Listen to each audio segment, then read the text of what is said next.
Bonjour à vous tous, à vous cinq en fait. On va là finir ce chapitre-là, chapitre 5, dans cette vidéo-ci. Donc on a vu comment estimer un paramètre moyenne à l'aide des statistiques, à l'aide d'un intervalle de confiance et à l'aide des statistiques échantillonnales. On va faire la même chose maintenant, mais à l'aide sur une proportion en fait là. On va estimer le paramètre proportion. Donc par exemple au Québec, il y a, je sais pas moi, 12% des gens qui sont des fumeurs. Évidemment qu'on fait pas un recensement pour savoir ça. Ce qu'on fait, c'est qu'on va aller chercher un échantillon. On va regarder à l'intérieur même de cet échantillon-là quelle est la proportion de fumeurs par rapport au nombre de gens qu'il y avait dans notre échantillon. Et ensuite, on tire une conclusion sur la population. On peut avoir une proportion aussi fiable qu'on veut, avec un certain degré de certitude. Donc on va encore faire des intervalles de confiance, mais sur des proportions, plutôt que sur des moyennes. Premièrement, là, ici, ce que je fais, c'est que je vous explique un peu c'est quoi une proportion. Je pense que ça devrait pas ébranler personne, là. Dire qu'une proportion, c'est le nombre de personnes qui respectent un critère, divisé par le nombre de personnes au total qu'il y a. OK? Et on va choisir une nouvelle variable aléatoire qui est le nombre d'unités statistiques possédant les caractéristiques étudiées. Et si notre variable aléatoire grand X possède ces caractéristiques-là, regardez, on répète la même expérience n fois. Donc on va aller chercher par exemple 1000 personnes. On va leur demander s'ils sont fumeurs, oui ou non. OK? Donc ça c'est répéter une expérience 1000 fois. OK? À chaque fois, il y a deux résultats possibles. Soit on possède la caractéristique ou soit on ne la possède pas. Soit on est fumeur, soit on n'est pas fumeur. Il se passe rien d'autre. OK? Et à chaque reprise, la probabilité de sélectionner une personne ayant la caractéristique étudiée ne change pas. OK? On la note pi, cette probabilité-là. OK? Ou cette proportion-là. Pi, c'est P en grec. Donc, on utilise cette lettre-là. Vous voyez que ça ressemble beaucoup à une loi binomiale. En fait, c'est une loi binomiale. X suit une loi binomiale de paramètres n et de probabilité de succès pi, ici. Mais on a vu que si n était suffisamment grand, n fois p était suffisamment grand et n fois q était suffisamment grand, on pouvait dire que ça suivait une loi normale de paramètres n fois p. Et je me souviens plus si c'était n, p, q, la variance de ça. Il me semble que c'est quelque chose comme ça. Peu importe, c'est plus ou moins important. Tout ça pour dire que si n est suffisamment grand, on est capable de se ramener à une loi normale. Puis si on est capable de parler de loi normale, on est capable d'utiliser le théorème central limite qu'on a vu au début de ce chapitre-là, dans le but de refaire exactement la même bidule qu'on vient juste de faire. Donc l'intervalle de confiance qui est ici, c'est pas parce que les symboles sont un peu épeurants puis qu'on lance toutes sortes de lettres là-dedans qu'il faut que ça vous fasse peur. OK? On parle exactement de la même chose. Remplacer les X bars par des P, puis ça va bien aller. Voyez-vous là, l'intervalle de confiance avec un niveau de confiance 1 moins alpha pour le paramètre proportion. Ça, c'est, puis là, c'est la proportion de la population. OK? Eh bien, c'est le suivant. P, c'est la proportion de l'échantillon. Je l'ai noté ici. Moins ou plus ou moins. Après ça, on a la même marge d'erreur. OK? Donc, vous voyez que c'est encore P plus ou moins une marge d'erreur. C'est juste que la marge d'erreur est un peu plus imposante, mathématiquement parlant. Z de alpha sur 2, c'est la même chose que pour la moyenne.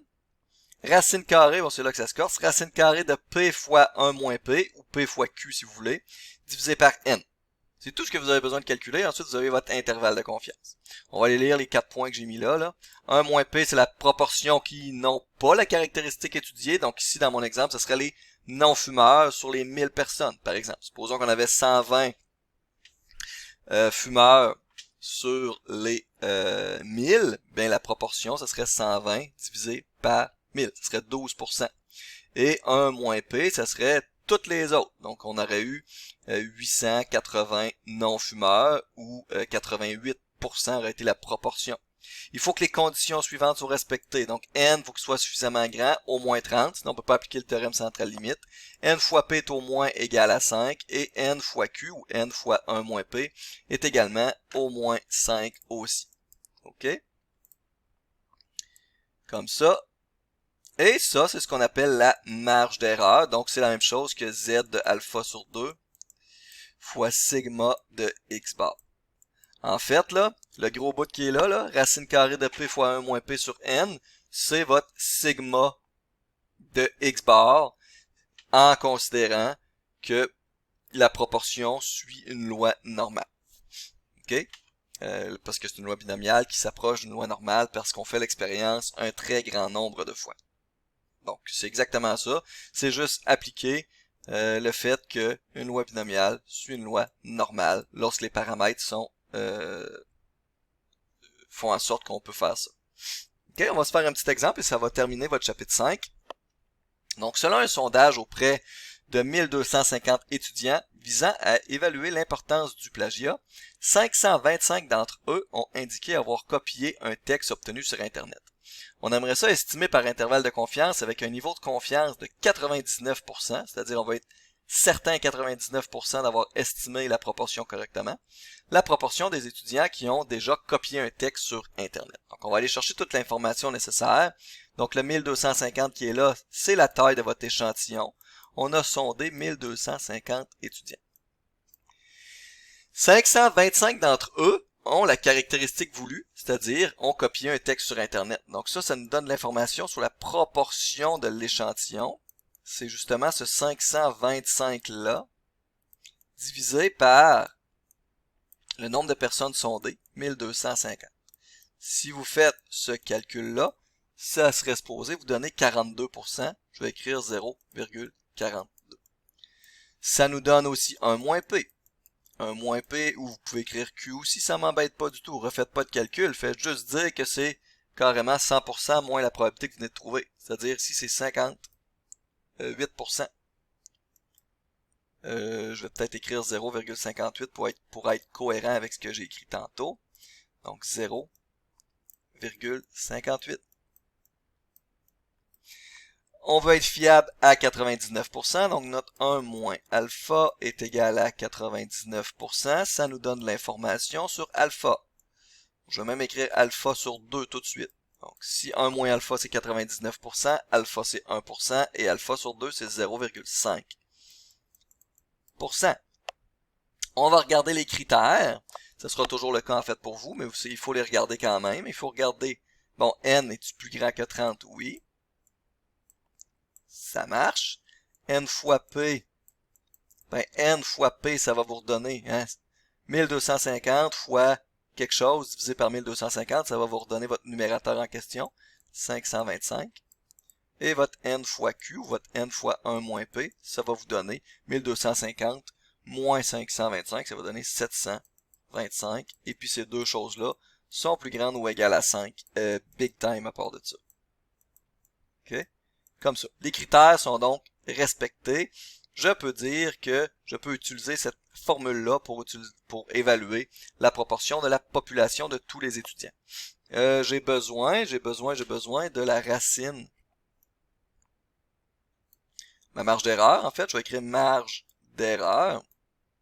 Ah non, j'écrirai pas marge d'erreur tout de suite parce que je vais aller chercher mon Z avant. Bon, je vais aller chercher mon Z. Z de 0,5%. Égale quoi? Il faut aller chercher dans la table Z, 0,5%, voyez-vous. On est à égale distance ici et là. On va donc prendre la moyenne entre les deux. 2,5, 0, 1, 2, 3, 4, 5, 6, 7 et 8. Donc c'est 2,57, 2,58. La moyenne entre les deux, 2,575. Oups. Donc ici c'est 2,575. Et on a besoin de notre racine de P. Je vais l'écrire là parce que c'est la première fois qu'on le fait.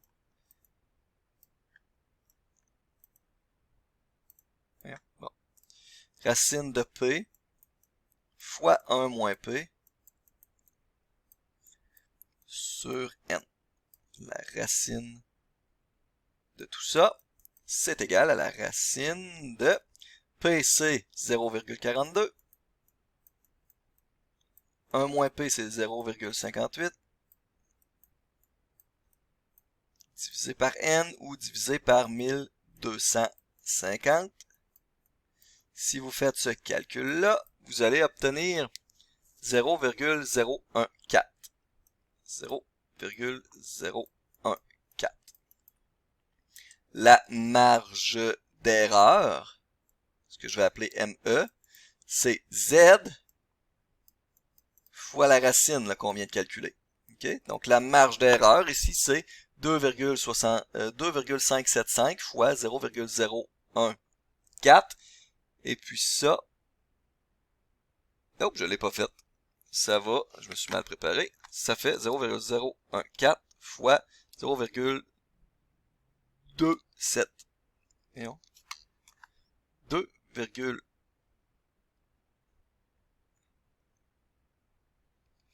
là, je suis un peu mêlé, attendez une seconde. 2,575, ok. 2,575 fois notre racine qu'on vient de trouver, 0,014. Voilà. Votre marge d'erreur ici, c'est 0,36. Et votre intervalle de confiance, fiable à 99%, est égal à votre proportion plus ou moins la marge d'erreur trouvée. OK? C'est ma feuille parce que j'ai mal calculé. Donc la proportion P, c'est 42%, 0,42, pas important, plus ou moins 0,036. Bon. Je me suis trompé ici aussi, là. J'ai oublié un 0. 0,036. 0,36. Donc, c'est 42% notre P, plus ou moins la marge d'erreur. Marge d'erreur, c'est 0,036, donc 3,6%. On va finir par l'avoir. On calcule donc ça. 42% moins 3,6%, ça vous fait 38,4%.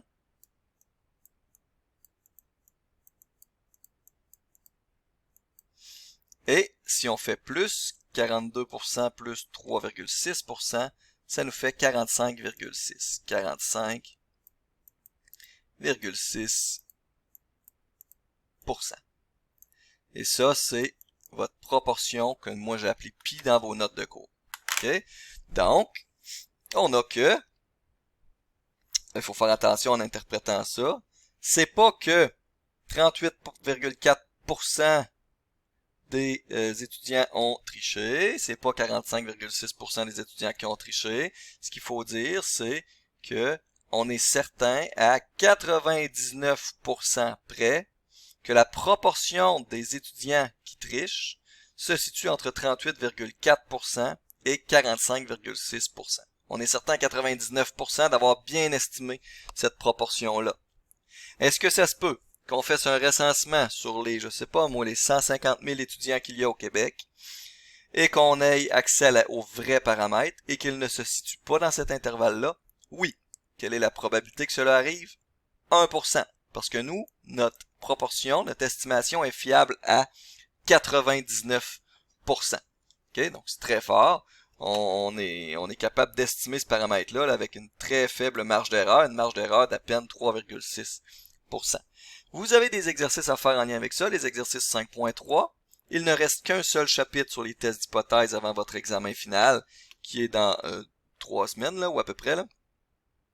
Votre examen final, là, ça va être dans 2 semaines, donc le 18, ou ça va être le 18.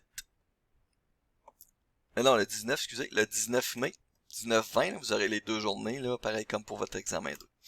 OK? Donc, il vous reste un seul chapitre, je vais le déposer, je pense qu'il est déjà déposé sur Colnet, sinon, je le dépose cette semaine. Si vous avez des questions, faites-moi signe. Passez une belle journée.